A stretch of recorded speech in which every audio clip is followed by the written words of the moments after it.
안녕하세요. 여러분의 건강 파트너 김건강입니다. 오늘 제가 여러분께 들려드릴 이야기는 정말 충격적입니다. 혼자 식사하는 것이 단순히 외롭다는 문제를 넘어서 우리의 뇌 건강까지 위협한다는 사실을 알고 계셨나요? 지금 이 순간에도 전국의 수많은 60대 분들이 혼자서 식사를 하고 계실 텐데요. 혹시 여러분 중에도 그런 분들이 계시지 않나요? 최근 국제 노화 연구에서 발표된 연구 결과가 전 세계 의학계를 놀라게 했습니다. 혼자 식사하는 60대 이상의 어르신들이 가족이나 친구와 함께 식사하는 분들보다 인지기능 저하 위험이 무려 1.7배나 높다는 것이었습니다.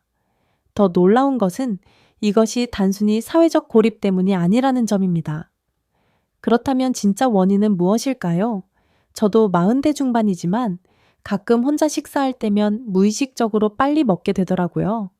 특히 바쁜 일상 속에서 대충 때우는 식사가 늘어나면서 이런 습관들이 우리 모두에게 자연스럽게 스며들고 있는 것 같습니다.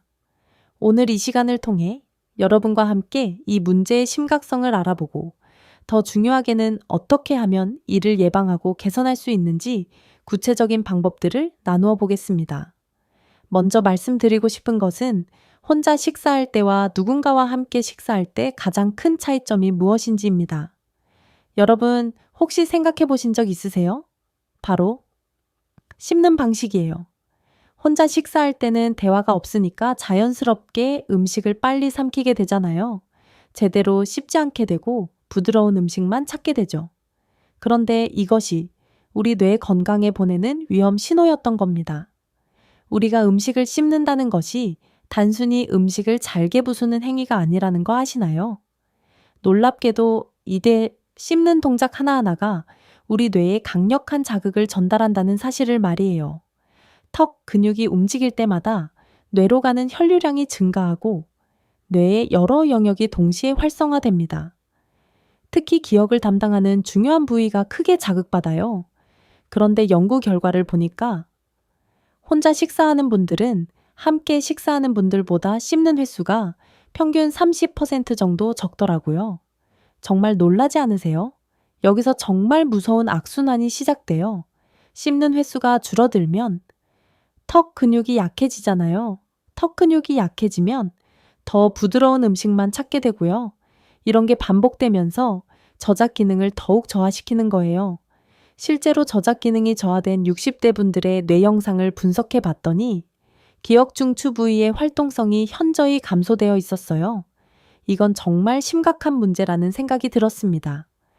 제가 상담한 한 어르신 사례를 말씀드려 볼게요. 70대 어르신이셨는데 혼자 계시면서 매일 TV 뉴스를 보며 식사를 하셨대요. 그런데 6개월 후 정기 건강 상담에서 집중력 저하를 호소하게 되셨거든요. 혼자 식사하는 환경 자체가 이런 문제를 더욱 악화시켜요. 대화가 없으니까 자연스럽게 TV나 스마트폰을 보면서 먹게 되잖아요.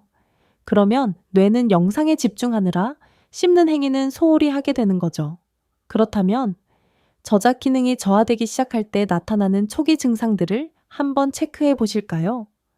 첫 번째로는 딱딱한 음식을 피하게 되세요. 사과를 통째로 먹기 어려워하거나 견과류를 멀리하게 되죠. 두 번째는 식사 시간이 급격히 짧아져요. 예전에 30분 걸리던 식사가 15분으로 줄어든다면 주의해 보셔야 해요. 세 번째는 입안에 음식이 자주 남게 돼요. 씹는 기능이 저하되면서 음식을 완전히 부수지 못하기 때문이거든요. 여러분, 혹시 이런 증상들 중에 해당되는 게 있으신가요? 만약 이런 증상들이 하나둘씩 나타나기 시작하면 이미 저작 기능 저하가 시작된 신호로 보셔야 해요. 이제 정말 중요한 부분을 말씀드릴게요. 저작 기능과 인지 기능이 어떻게 연결되어 있는지에 대해서요.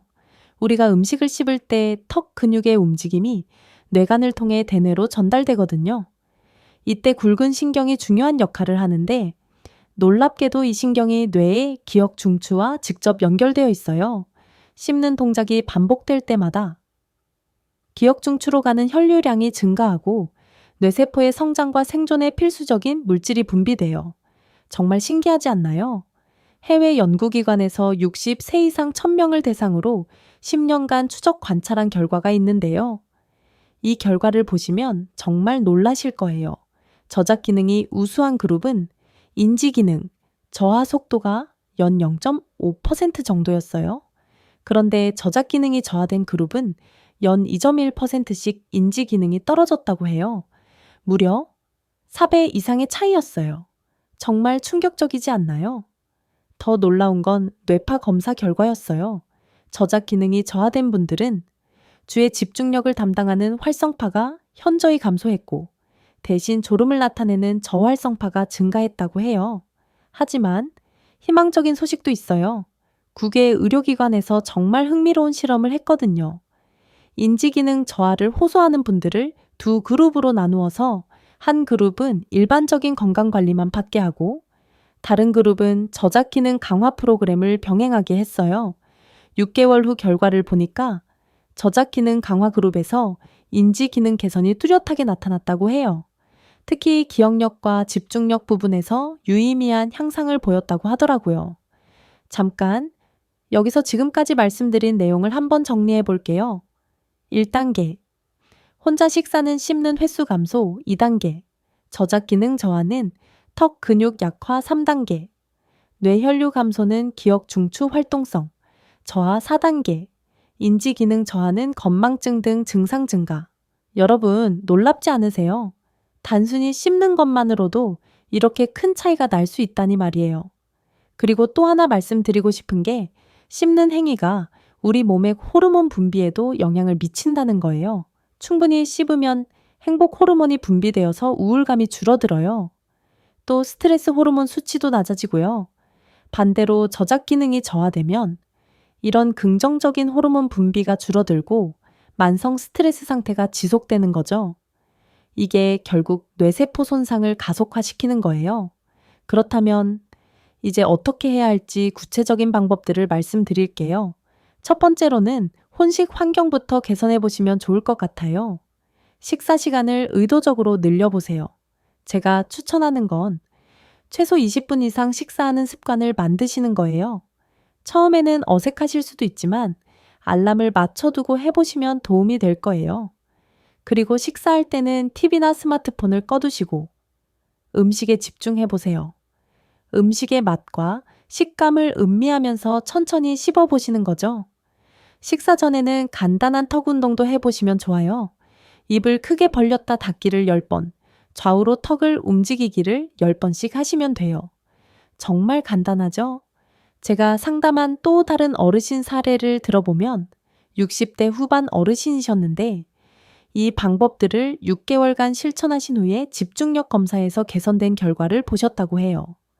두 번째로는 저작 기능을 강화하는 음식들을 드시는 거예요. 견과류가 정말 최고의 저작 기능 강화 음식이에요. 하루에 호두 3에서 4개, 아몬드 10개 정도를 꼭꼭 씹어서 드세요. 처음에는 어려우실 수도 있지만 점차 늘려가시면 돼요. 오징어나 쫄깃한 나물류, 적당히 질긴 고기도 좋아요. 다만 너무 딱딱한 음식은 치아 손상을 일으킬 수 있으니까 주의하셔야 해요. 채소는 가능한 한 큰 덩어리로 드시면 좋겠어요. 당근이나 무, 양배추를 큼직하게 썰어서 충분히 씹어 드시는 거죠.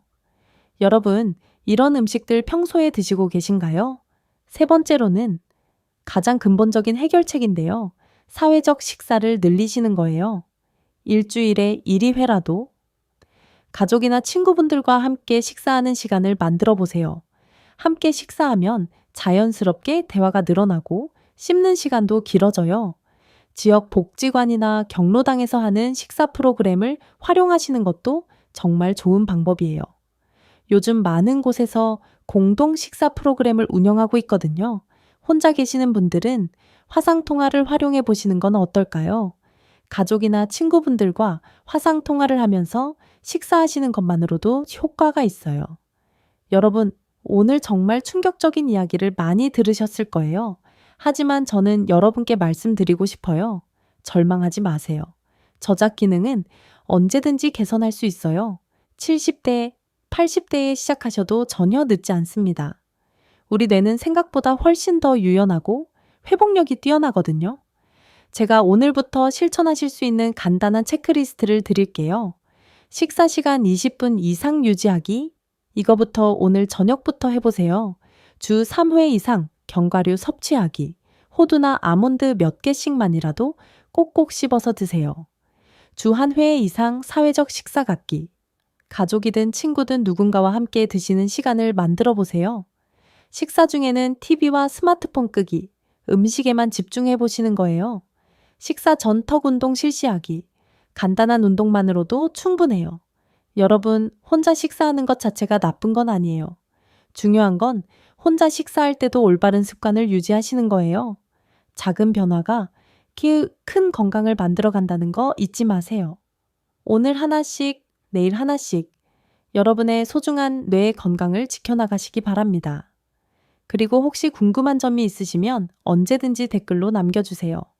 여러분의 작은 변화가 큰 건강을 만들어 간다는 것 꼭 기억해 주시기 바랍니다. 건강한 한 주 보내세요.